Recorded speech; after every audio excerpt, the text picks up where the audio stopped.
Praise lord. దేవాతి దేవునికి వందనాలు. ప్రభు నామమున మీ అందరికీ నా ప్రత్యేకమైన వందనాలు, శుభాలు తెలియజేస్తున్నాను. ఈ దినము కొరకు ఏర్పాటు చేయబడిన దేవుని వాగ్దానము యోహాను సువార్త 6వ అధ్యాయము 13వ వచనము.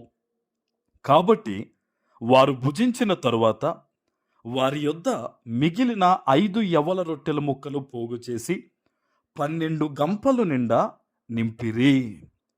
దేవుని నామానికి మహిమ కలుగునుగాక.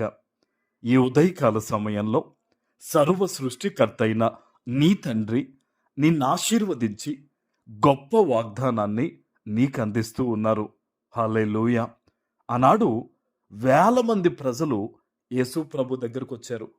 అయితే వారందరికీ దేవుడు తృప్తిగా ఆహారం పెట్టాలనుకున్నప్పుడు వారి దగ్గర ఎంత ఆహారం ఉందో తెలుసా? కేవలము 5 యవల రొట్టెలు, 2 చిన్న చేపలు మాత్రమే ఉన్నాయి. యవల రొట్టె అంటే చాలా బలహీనమైన రొట్టె. ఆ రోజు దేవుడు ఎంత అద్భుతం చేశారంటే, వేల మంది తిని తృప్తి పొందిన తర్వాత 12 గంపల నిండా ఇంకా మిగిలిన ఆహారాన్ని దేవుడు నింపించారు. హల్లెలూయా. ఈరోజు ఈ వాగ్దానాన్ని వింటున్న నీ జీవితంలో కూడా నీ శక్తి సరిపోదేమో, నీ బలము చాలదేమో. అయితే దేవుడు అంటున్నాడు, నిన్ను బట్టి కాదు కానీ ఇదిగో నన్ను బట్టి నీ జీవితంలో గొప్ప సమృద్ధి నేను ఇస్తాను అని ఈ వాగ్దానం ద్వారా ఆయన నీతో మాట్లాడుతున్నారు. ఆమేన్. నువ్వు అనుకుంటున్నావు, నేను ఎలా జయించగలను ప్రభువా, నేను ఎలా ముందుకు నడవగలను ప్రభువా, నేను ఎలా ఈ శోధన దాటగలను ప్రభువా, ఈ అప్పు ఎలా తీర్చగలను ప్రభువా, ఈ కుటుంబాన్ని ఎలా ఈడ్చుకు రాగలను ప్రభువా, నా వల్ల ఏమవుతుంది ప్రభువా అని నువ్వు అనుకుంటున్నావు. కానీ నువ్వు యేసయ్యను ఆశ్రయిస్తే, ఆయన పాదాల వద్ద కూర్చుని ఆయన మాటలు వినగలిగితే, యథార్థంగా దేవుడు నీకు అప్పగించిన దానిని నువ్వు చేస్తూ ముందుకెళితే అద్భుతం ఏంటో తెలుసా?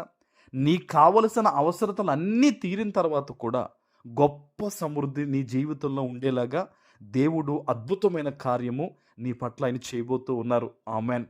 ప్రియ దేవుని బిడ్డ, ఈరోజు నువ్వు ఎక్కడి నుంచి, ఎలాంటి పరిస్థితుల నుంచి ఈ వాగ్దానాన్ని వింటున్నావో నాకైతే తెలియదు.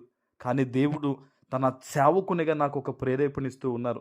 నీ జీవితంలో నేను అల్పమైన దాన్ని, నేను అల్పమైన వాడిని, నా వయసు చాలదు, నా శక్తి చాలదని నువ్వు అనుకుంటున్నావు. కానీ దేవుడు నిన్నే వాడుకోబోతున్నాడు. ఆమెన్.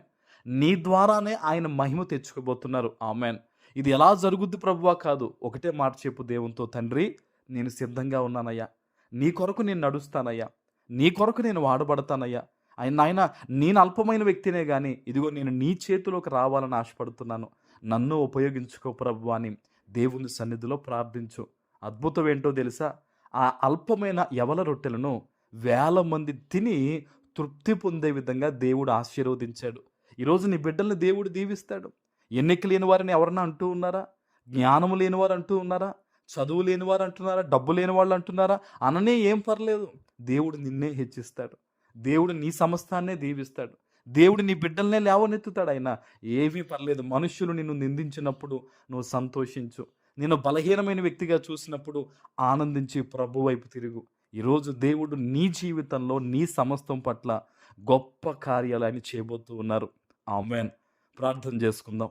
పరిశుద్ధుడా, ప్రేమ కలిగిన తండ్రి, మీకు వందనాలు. ఈ ఉదయకాల సమయంలో మీరిచ్చిన ఈ గొప్ప వాగ్దానము ప్రతి బిడ్డ జీవితంలో నెరవేర్చి స్థిరపరిచి వారిని సంతోషంతో నింపమని యేసు నామమున ప్రార్థిస్తున్నాను తండ్రి. ఆమేన్.